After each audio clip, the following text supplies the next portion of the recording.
一番上が神聖文字、ヒエログリフ、そして真ん中の部分がデモティックって言って民衆文字。はい、こんな感じでセレウコス朝が、さあ出ました。ハンニバルです。大公。かっこいいよな、この人だ。本当に。この人ですね、大加藤。これですね。この像っていうのは、その結果、ごきげんよう、世界史の時間です。共和制ローマももう随分長いことやっているんですが、ついに今回、ハンニバルが卒業します。ハンニバル、ローマ人を安心させる。はい、というわけで前回までのおさらいといいますか、最後のところでね、エジプトでプトレマイオス4世が亡くなりまして、突然亡くなりまして、わずか5歳で息子のプトレマイオス5世がファラオに即位しました。で、これをきっかけに、シリアとマケドニアが結託しまして、このプトレマイオス朝エジプトが持っている領域へと攻め込んでいこうと画策したわけだな。悪い大人が悪巧みをするわけですよ。というわけで、今回はセレウコス朝の方ね、アンティゴノス朝の方は前回紹介しました。どうなったかっていうその顛末まで。で、今回はセレウコス朝シリアがプトレマイオス朝を襲う、そんなところから話をしていきます。この子、これもおさらいですが、プトレマイオス5世ですね。まだ非常に幼い感じの彫像です。はい、前202年というからちょうどザマの戦いが行われた年だけれども、この時にシリアのアンティオコス3世がついにエジプトの支配するガザ地区ですね、今のパレスティナにある大都市だけれども、このガザへと侵攻を始めました。そして2年後、ついにパレスティナ全域を占領することに成功します。そもそもこの辺りっていうのはシリアとエジプトがずっと争い合っていたところで、しばらくの間エジプト側が支配していたところです。だからセレウコス朝シリアとしてはエジプトから奪い返したというような感じが強いかな。この人、これもおさらいになるけれども、アンティオコス3世ですね。ちょっとなんかこうガリッと痩せた感じで神経質な感じがするなと、前にも同じことを言った気がします。はい、というわけで現場へと向かうわけなんですが、この辺りがいわゆる東地中海沿岸地帯、ガザがだいたい真ん中あたりかな、この辺りにあります。で、赤い方がセレウコス朝、そして水色の方がプトレマイオス朝です。で、アンティオキアからいただきます。なんて感じでね、このパレスチナ一帯をセレウコス朝が占領することになるわけなんだけれども、この辺りはね、軍事的にも経済的にも本当に要衝というか中心になるような拠点になるようなところなので、ここを取られてしまったエジプトとしては本当に大損害って感じですね。で、逆にセレウコス朝はこの辺りを手に入れることでかなり経済的にも有利になっていきます。パレスチナはエジプトから見たら小アジアとかメソポタミアとか、まさにその文明の拠点というかね、非常に発展していた地域とつながるルートなわけなので、いわゆる東方貿易の拠点だったわけですよ。中継地点だったわけですよ。で、そこをごっそり奪われてしまったので、税収っていうのかな。お金もほとんど集まらなくなってしまいます。仕方がないので、そこを、損失補填っていうふうにここには書いたけどね、農民から重税を取る。税金をたくさん取ることにしたわけですね。それで穴埋めをしようと。いわゆる貿易ができなくなってしまったところの穴埋めっていうことだけれども、でも重税課された農民としては腹立つわなというわけで、それまででもカツカツだったのに、そこにまた重税を課されてしまった農民たちが各地で一揆を起こすことになります。もともとね、プトレマイオス5世はエジプト人ではないわけだよ。マケドニア人なわけですね。ギリシア人って言ってもいいかもしれないけど、海の向こう、地中海の北の方からやってきた征服者なわけでしょ。だから、もともとね、エジプトの原住民とは言葉も違うし、文化も違うし、という感じで、ただの支配者だったわけですね。それが、こんな感じで農民たちを、いじめるっていうのかな、厳しく抑圧するわけだから、ついにエジプト原住民たちも怒り始めるわけだよ。で、こうなってしまうと、支配自体が、成り立たなくなるっていうのかな、なってしまうので、結局、彼ら、原住民の支持を得るために、本当のファラオっていうのかな、私、エジプト人になりますみたいな感じで、やらなきゃいけなくなった。それがね、このプトレマイオス5世のプトレマイオス朝で初めてメンフィスにおいてファラオの即位式を行う。今まではアレクサンドリアでいわゆるマケドニアの王様の一人としての即位式を挙げるわけなんだけれども、今回初めてエジプト人としてのファラオの即位式を挙げるわけですね。プラス反乱の原因になっている税金ですね、これを1年間恩赦無税ということにするわけです。これでなんとか農民たち暴れているのを鎮めようと思ったわけですね。でね、その即位式の記念碑として作られたのがあの有名なロゼッタストーンなわけですよ。これ以前もエジプトのところで紹介した、同じものだけどね、一番上が神聖文字ヒエログリフ、そして真ん中の部分がデモティックって言って民衆文字。いわゆるヒエログリフだとちょっと、儀式的というのかね、お墓とか神殿の壁とか柱に刻むような正式な文字なので、これもちょっと書記官がパピルスという紙みたいなものに書きやすいように、崩したやつがデモティック。これが真ん中にあります。だからヒエログリフとデモティックって基本的に書体は違うけど同じもの。そして一番下がギリシア文字ですね。そもそもギリシア人たちだったから、支配者が、プトレマイオス朝が。なのでギリシア文字の翻訳も書いてあるわけです。というわけでこの3つが揃ったことで、ついに古代エジプト文字が解読できるようになったわけだよ。その記念碑っていうのかながこのロゼッタストーンだったわけなんだけど、実はこのプトレマイオス5世のエジプト人としての即位式の記念として作られたものだったんですね。だんだんいろいろつながってきたな。ちなみにこれ今大英博物館にあります。実はこれナポレオン戦争と関係があるんだけれども、いつかなぜ大英博物館にこのロゼッタストーンがあるのかっていう話できるといいね。いや絶対にするんだけど、何年後になるんだろう。ナポレオン戦争の時の話ですよ。乞うご期待。こんなわけでね、セレウコス朝にはやられっぱなしだし、原住民の農民たちには頭下げなきゃいけないしというので、エジプト大ピンチなわけですね。そこでうっかりローマに助けを求めちゃうっていうのかな。間に入って何とかしてもらえないかなと、つまりセレウコス朝との間だよ。なんて感じで支持を仰いでしまうわけですよ。でもね、この時ローマは他のことでいろいろ忙しかったので、例えばマケドニアの話とかさ、例えばスペイン、ヒスパニアの話とかさ、例えばシリアの話とか、エジプトじゃないや、ギリシアの話とか、いうようなことで、本当にいろいろと忙しかったです。だから、あまりエジプトに関してはちょっかい出せなかったんですが、後々、ローマが余裕ができてくると、今度はこのエジプトに、この間、支援仰いだよね。支援してあげるよ。なんて感じで入ってくるわけですね。いやー、いつものなんかこう嫌な感じのパターンなんだけれども、とにかくそのきっかけを与えてしまいました。はい。パレスチナをエジプトから奪い取ったセレウコス朝ですが、今度は小アジアのペルガモン王国から領土を奪い取っていきます。ペルガモン王国については以前ヘレニズム国家というところで結構詳しく紹介しているので、思い出した人はそっちの方をもう一回見ていただけるとありがたいです。それはそれとしてペルガモン王国を圧迫していきます。同時に前196年以降、つまりこれ前年だな。前年の前197年に第二次マケドニア戦争が終わって、マケドニアはローマにボロ負けしたわけですよ。で、一気に領土を縮小したわけなんだけれども、この時、このマケドニアがね、支配していたトラキア、ガラ空きになるわけですね。空白地帯になる。そこへこのセレウコス朝が入ってきたわけですね。それが1年後の前196年ということになります。この辺りトラキアにもギリシア人の植民地いくつもあるので、その辺りが支配されちゃうことになるわけですね。なので周辺のギリシア人たちは非常に不安になるというよりやばいなと思うわけだな。そこでまたうっかりローマに支援を要請してしまいます。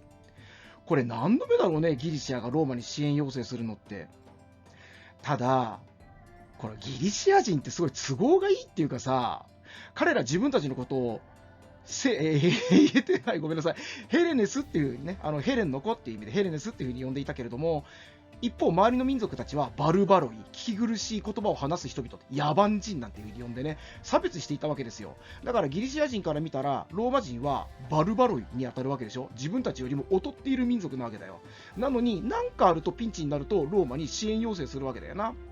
ローマ側から見たら一応文明の先進国、憧れのギリシアなわけだわ。実際に有名人たちも有力な人々もギリシアに子供を留学なんかさせてね、ギリシア語を勉強させたりとか、ギリシアの文化とか味わってきちゃったりとか、そういうことをするわけなんだよ。だからローマとしてはギリシアは憧れの地だから、ギリシアからなんかお願い事されると、やったー、頼ってくれたなんて感じでね、最初のうちはワクワクしてうわうわしていたわけなんだけれども、だんだん気がついてくるわけだ。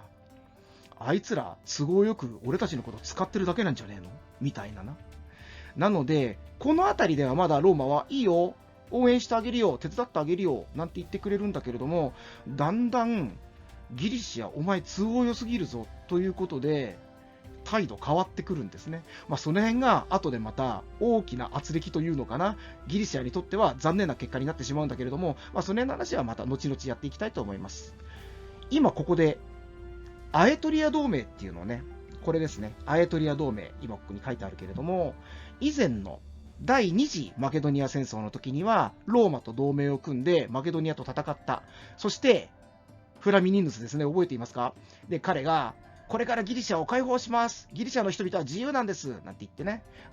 ギリシャに対して非常に超優遇、特例措置で優遇したわけなんだけれども、これに対してアエトリア同盟の人々はローマを解放者として称えたわけですよ。だけどこの辺もギリシア人の都合のいいところでさ、今度ローマがね、いろいろと介入してくるようになると、あいつらは俺たちから自由を奪ったとかね、金銀財宝を大量に奪い取っていったとか言ってローマに対して文句言い始めるわけですね。だから今度はアエトリア同盟、これ以上ローマに介入してもらいたくないです。だから今回はセレウコス朝の方につきますって言ってローマを裏切ります。ギリシア人って大体そんな感じです。はい、というわけで当時の勢力範囲図ですが、こんな感じで赤いところがセレウコス朝ね。で、これが、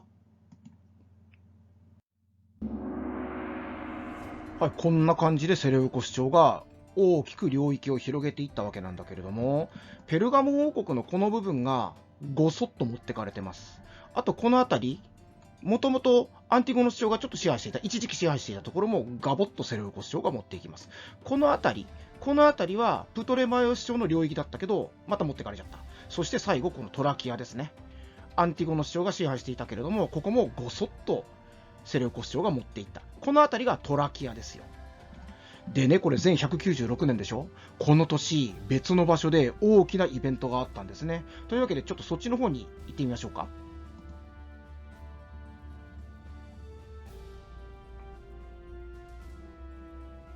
はい。これ地球の丸みが見えていいね。カルタゴですよ。カルタゴでは一体何があったのか。ちょうどこの時期、アンティゴノス朝がどんどん勢力をギリシアで広げていた、その頃カルタゴはどうだったのか、ちょっとそっちの方の話に移ってみたいと思います。なんとハンニバル再登場ですね。ザマで負けてあれで終わったわけじゃないんですよ。逆にね、カルタゴを今までずっと支配していたというか、権力者たち、貴族たちですね、彼らは第二次ポエニ戦争で負けたことで結局その力を失っていきます。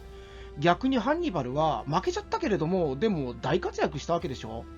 それこそローマを滅亡寸前まで追いやったわけで、実際にこの第二次ポエニ戦争終わった後も、その敗戦後の痛手っていうのかな、まさに国中絨毯爆撃食らったような感じですよ。まさに戦後復興しなければいけないわけですね。そういう中であえいでいる。もうこれも全部ハンニバルの功績なわけだな。だからハンニバルはこの後政治の場面で大活躍することになるわけですね。今までずっと一部のいわゆる権威者たちが握っていたその支配権っていうのを、権威、権力を奪い取って、もっともっと開かれた行政改革っていうのかな、骨太の改革っていうのかな、これを行っていこうとハンニバルがその舵を取ることになります。さあ出ました、ハンニバルです。最高、かっこいいよなこの人な、本当にこういう人に私もなりたい。はい、というわけで、ざっとなんだけれども、ハンニバルが行った行財政改革、どんなものかっていうのを紹介していきます。まずこのスッフェト、これはローマにおける執政官、コンスルにあたるものだと思ってください。だけれどもローマのような大きな力は持っていないです。もうほとんど有名無実化っていうの、下に書いてあるこの104人委員会っていうのが元老院、ローマの元老院にあたるものだけれども、こっちがだから力を持っていて、これおまけ、スッフェト、おまけ程度になっていたわけだよ。だけれども、ハンニバルがこのスッフェトになって、その権力っていうのかな、この権限を取り戻すわけですね。そして大きな改革を行うわけなんだけれども、まず104人委員会、言いにくいですね。104人委員会、これもともとは貴族たちの終身制です。だから選挙なんかもないです。貴族の男に生まれたら誰でもこの104人委員会の議員さんになれるわけです。だけれどもこれを選挙制にしました。で、2年の任期に変更する、独裁者が出ないようにしたということですね。こうしていわゆる既得権益者っていうのを、こういう人々からどんどんその権益、権力を奪っていくことに成功したわけです。かなり大胆な、改革っていうのかな、行ったわけですね。で、実際にこの第二次ポエニ戦争で大損害を受けた後だから、貴族たちもハンニバルの言うことを聞かなきゃいけなかったっていう状況は実際にあったようです。そしてこれうまくいきました。骨太の改革ってここに書いておいたけれども、なんとローマへの借金50年譜で1万タラント返すはずだったのが、なんと十数年で完済しちゃうんですね。どんだけ大発展したんだって感じだけれども、海外領土だってすげえ奪われていたはずなのに、外国との貿易で一気にその大儲けしまして、賠償金を払い切っちゃったわけですよ。半分以下の年月で。でもね、ちょっとこのハンニバルの頑張りにローマは危機感を募らせます。あまりにも早い復興だって50年で支払う借金十数年で返しちゃうんだもん。さすがにローマもやばいなと思うわけだよ。カルタゴは侮れねえと。だってもう海外領土ないんだからね、一切。本土しかないのにアフリカの。なのにこんなに経済的に発展しちゃってる、復活しちゃうわけですよ。そこで、反カルタゴの勢力っていうのもどんどん大きくなっていくわけですね。つまり今のうちにカルタゴの息の根止めといた方がいいんじゃないですか。そんな旗振り役がこのマルクス・カトー、通称大加藤と呼ばれた人です。この人ですね、大加藤。なんか頑固そうな顔してるでしょ。実際この人ね、あんまり人気なかったみたいだな。というのも、もともと農民での一般の方ですよ。で、これが才能をこう認められて、ローマに引っ張ってこられて、そこから元老院議員にまで上り詰めるなんていうような、まさにこう叩き上げっていうのかな。どちらかというと豊臣秀吉感豊臣秀吉感で変な言い方だけど、貧しい人から一気に上がっていったっていう、そういう権力者っていうか実力者です。で、彼としてはやっぱりローマをすごく心から愛しているのね。一方、さっきもちょっと出てきたけど、フラミニヌスとかさ、完全ギリシアオタクじゃないか。大スキピオもギリシアオタクなんですよ。ギリシアのこと大好きなわけですよ。で、ギリシアの文化をどんどん導入しちゃったりして、で、そういうのを見ていたこの加藤さんは、このままではローマの文化が廃れてしまう、ギリシャにかぶれて堕落してしまうみたいなところがあったのね。だから質実剛健さっていうかね、それがローマの強さの秘訣だったわけなんだけれども、そういうのがどんどん失われてナンパな感じになってくるのを許せなかった。なので、後にまた出てくるけれども、例えばダイスキピオなんて彼にギリシアから賄賂もらったろうというようなことで弾劾されて、いわゆる公金横領の罪で弾劾されるんですね。結局この加藤さんが勝ってしまってダイスキピオを失脚することになる。また後でその話もするけれども、なんて感じでかなり頑固親父だった。だから周りからは相当嫌われていたようです。ただし彼は明らかに正義の味方だった。それだけは確かです。でも正義って案外嫌われるんだよ。いつの世もね。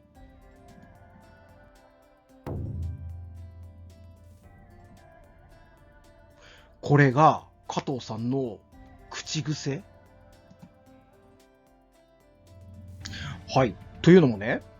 この人、元老院で演説やるじゃないか。全く関係ない話題を話した後でも必ず最後に、ところでカルタゴは滅ぼさねばならないと言って結んでいたそうですね。それくらい、カルタゴ気をつけろ、やばいぞっていうことを訴え続けた人です。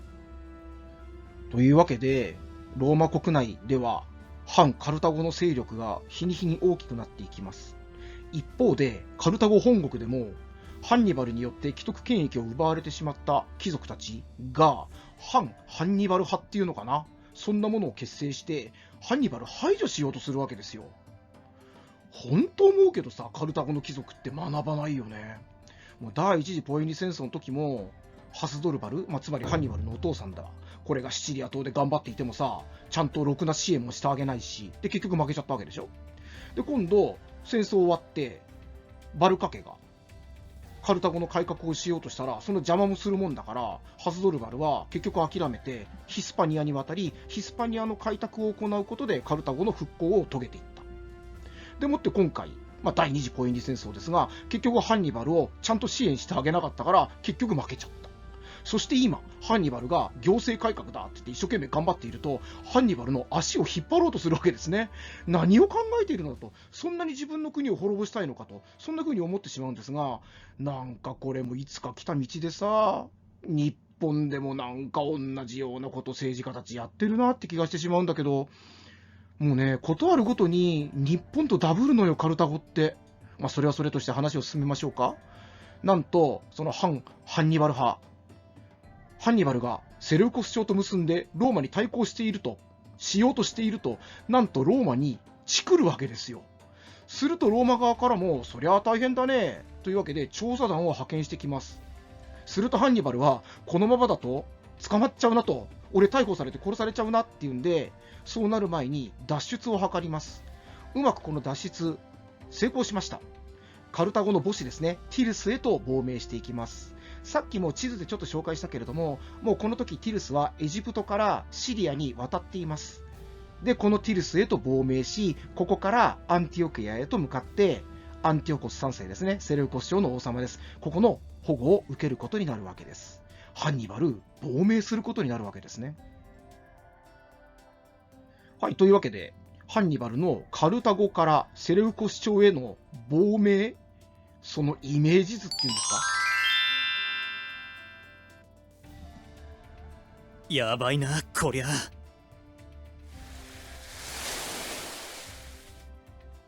さあ、先を急ぎましょ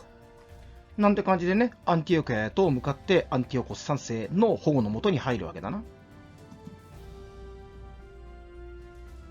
はい、というわけでセレウコス朝に話を戻しますが、前192年のことです。ギリシアの支援を受けたローマがアンティオキアへ使者を送ります。そしてアンティオコス3世にヨーロッパから出ていけと、そう警告を発するわけですね。そんなこと言われたって、アンティオコス3世はなんでローマがギリシアの話に首突っ込んでくんのと全く理解ができなかったようで、だってローマってイタリア半島だもんね。関係ないもんね。というわけで、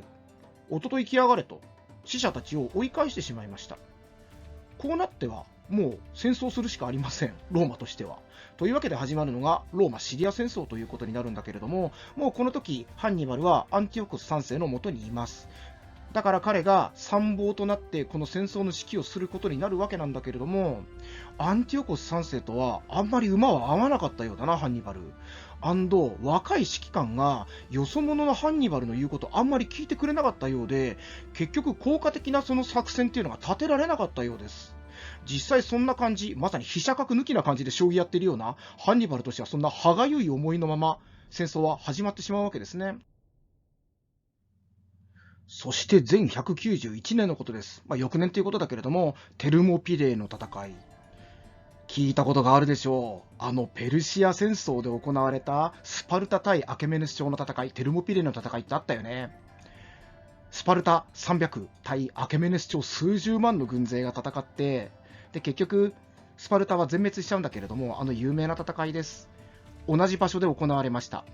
で防衛に当たる、防御する側がセレウコス朝ということになるんだけれども、結局同じ感じでね、脇道に入られて側面からアタックかけられてアンティオコス3世敗北してしまいます。で結局ギリシアから逃げる、撤退するっていうことになるんだけれども、結局ね、アエトリア同盟ってさっきアンティオコス3世の方についたって話したじゃないか。でこの同盟組んだアエトリア同盟は見殺しにされることになるわけですね。こうしてアエトリア同盟はローマに屈服することになります。強い敵ほど戦いがいがあるというもの。さてテルモピレー、ちょっとぐっと現場へと寄ってみましょう。ここの地形がね、また守りに適してるっていうか、ここまで今青く示したこんな感じで始まったって、もどんどんアニメは進んでしまっていますが、現在ここまでこの辺りまで陸地があるんだけれども、当時はここまで海が来ていたわけですよ。だからちょうどもうここら辺なんかすごく狭くなっていて、もうここ山なのわかるかな。だから海と山の間の狭いところに十数メートルしかないらしいけれども、ここに壁作って、頑丈な壁作っておく。そうするともうこう難攻不落な感じですね。当選部できちゃうわけですよ。で、こっち側にセレウコス将軍がいて、向こうからローマが攻めてきた。で、この壁をめぐって戦いが起きたわけなんだけれども、ちなみに加藤さんが指揮取ってます。どこ見てんだ？なんて感じでね。こんなの聞いてねえぜ、おい。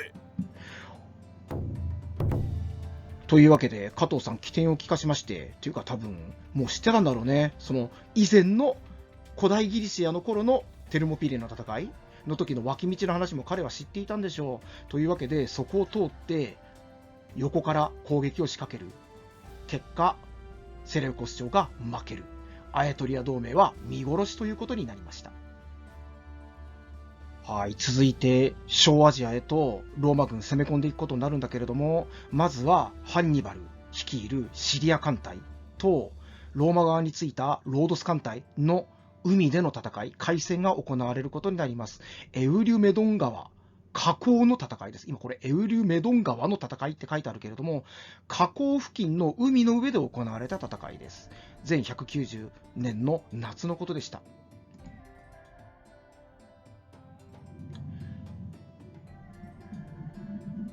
こっちの方っていうか、今エウリュメドン川河口ってここ見えるかな。ここに書いてあるんだけれども、ここで行われたのね。ロードスとアンティオキアからそれぞれ最後の戦いになろうとも軍艦が出ていって、どうやらここまでのようだって感じで結局ハンニバル負けてしまうんですね。これもね、ハンニバルはうまくやってたんだよ。だけれども、もう一人若いね、指揮官がいて、アポロニオスっていう人なんだけど、この人がロードス海軍にやられてしまって、で、結局、側面から攻撃を仕掛けられて、ハンニバルももうダメだっていうんで撤退してしまうんですね。結局こうしてハンニバル最後の戦いも負けてしまいました。そう、今最後って言っちゃったけれども、ハンニバルにとって大規模な戦闘の指揮を取ったのは、これが最後になります。でね、ヘレニズムでも紹介したけれども、超有名なサモトラケのニケ。これですね。この像っていうのは、このエウリュメドン川の戦いでハンニバルに勝ったのを記念して、ロードスが作った像らしいな。なんとサモトラケのニケとハンニバルつながっていたんですね。なんかいろんなものがつながってくるね、今回ね。ちょっと解説しながら鳥肌立ってるんだけれども、俺。そんな話はどうでもいいんですが、ついにこのローマ・シリア戦争にも決着がつく時が来ます。前190年の暮れから前89年の明けぐらいの頃に行われたのがこのマグネシアの戦いってやつです。ローマ側の指揮官、大スキピオ、そしてそのスキピオの弟のスキピオ・アシアティクス。今回ね、一緒に小アジアへと攻め込んできたんだけれども、この時大スキピオは自分の息子をアンティオコス3世の人質に取られていたようで、マグネシアの戦いには参加できませんでした。多額の賠償金を払ってなんとか息子を返してもらう。そして慌ててマグネシアの戦いに参戦しようとしたんだけれども、その時にはすでに戦いは終わっていたそうです。だから基本的に今回戦ったのはスキピオ・アシアティクスだな。歴史にもしもはないけれども、もしこの時ハンニバルがこのマグネシアの戦いに出ていて、そして大スキピオが戦っていたら第2のザマの戦いになっていたのかな。ちょっとね、もったいねえなって気はするんだけれども、最後の輝きはやっぱりハンニバルさんだよ。ハンニバルさんの最後の輝きは大スキピオがその大きな胸で受け止めるなんていう形になってくれたら嬉しかったんだけれどもね、歴史オタクとしてはね。その話はどうでもいいんですが、とにかく結論から言うとアシアティクスが勝ちました。これもね、アンティオコスちょっと運が悪かった。ノームに巻き込まれてしまって霧で前が見えなくなってしまう、そういう状況の中で一大チャンスがローマ側に訪れてしまうんですね。虎の子の重装騎兵部隊がうまく使えなくって、それが結果としてアンティオコス3世の敗北へと導いてしまったようです。前188年アパメイヤの和訳が結ばされ、結局セレウコス朝は小アジアからほぼ全面撤退ということになりました。ちなみにスキピオ・アシアティクスっていうけれども、この戦いで大勝利を挙げた、まさに小アジアへの進出を果たせたわけで、アシアティクスという異名というのかな、称号をこの弟スキピオが与えられたわけですね。まあそういった意味では、大スキピオだってスキピオ・アフリカヌスなわけじゃないか。アフリカにあるカルタゴへ攻め込んでいって、これに打ち勝ったわけでしょ。だからアフリカヌスっていう称号を与えられたわけだけどね。同じように弟はアシアティクスという称号を得たわけです。悪いが手加減するつもりはない。今ここでちょっと大スキピオの画像を使っているんですが、ごめんなさい、アシアティクスの方、いい画像がなかったです。大スキピオで我慢してください。こんな感じで大スキピオが勝ちました。その結果、こんなにセレウコス朝の領域は減っちゃったっていうか、もう完全に小アジアから全面撤退、ほぼ全面撤退ですね。ここにタウロス山脈っていうのがあるんだけれども、この山脈よりこっち側へと撤退せなければいけなくなったわけですね。その代わり大活躍したペルガモン王国とかロードスが一気にその領土を広げていっています。この後、ローマはセレウコス朝に対してハンニバルの身柄引き渡しを要求します。事前にそれを察知したハンニバル。っていうかわかるよね。ハンニバル出せって言われるに決まってるもんね。だからそうなる前にまた逃亡するわけですね。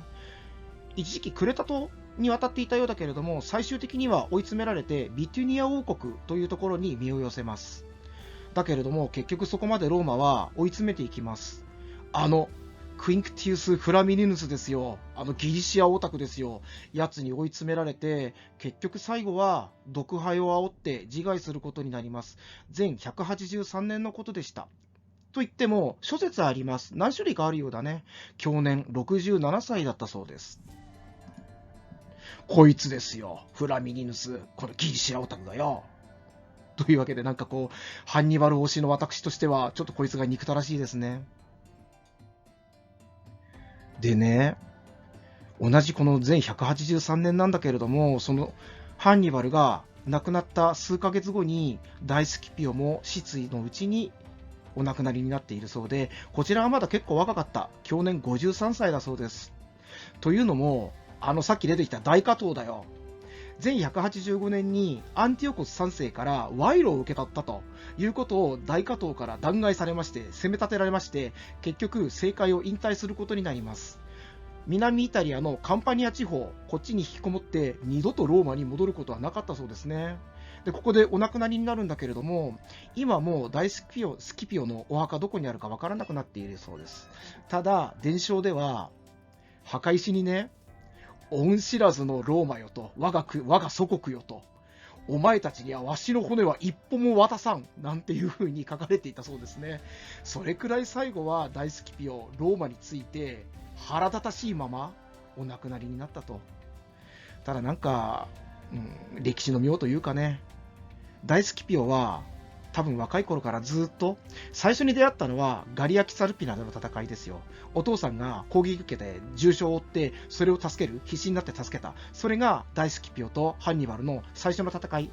開口だったわけなんだけれども、そこからずっとハンニバルの背中を見ながら育ってきた。で、大スキピオって全戦全勝だったらしいんだわ。すべての戦いで勝ってる。彼が指揮を取った戦いでは。で、なぜ勝てたかって言ったらそれは、ハンニバルからその戦法を学んできたからなんだね。純粋に彼を師として仰ぎ、いや敵なんだよ。敵で憎き敵なんだけれども、その力、実力というのを完全に認め、彼の能力っていうのを徹底的に学んで自分のものにしていった。そうやって大スキピオは連戦連勝、無敗を誇ったんだけれども、最後には結局祖国に裏切られて亡くなっていく。ハンニバルも祖国に裏切られて亡くなっていく。辛いね。最後ですが、この人が大スキピオ。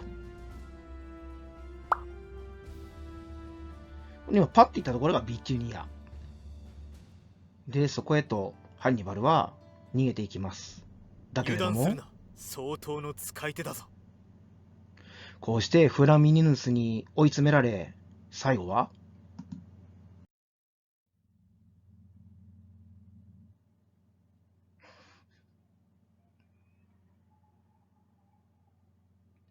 そう言って毒愛を煽ったそうです。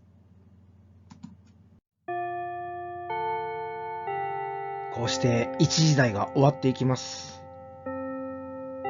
大ダメージを食らったローマは、これから復活するのにまた長い時間がかかります。もちろん、領土はどんどん広がっていく戦争に勝ち続けてね。だけれども、イタリア本国では、ハンニバルのその傷跡はいつまで経っても癒えません。そんな中で、政治的にも大きなピンチを迎えていくことになります。今回、ちょっとナレーション入れながら途中感極まってしまって、声が震えてしまった。ちょっとその辺は言えてないんですが、お聞き苦しい点があったことを深くお詫びいたします。というわけで、次回は、ハンニバルがいなくなった後、ローマがどれくらい領土を広げていったのか、そしてその後、どんな弊害というのかな、後遺症が待っていたのか、そんなお話をしていきたいと思います。乞うご期待。ごきげんよう。さようなら。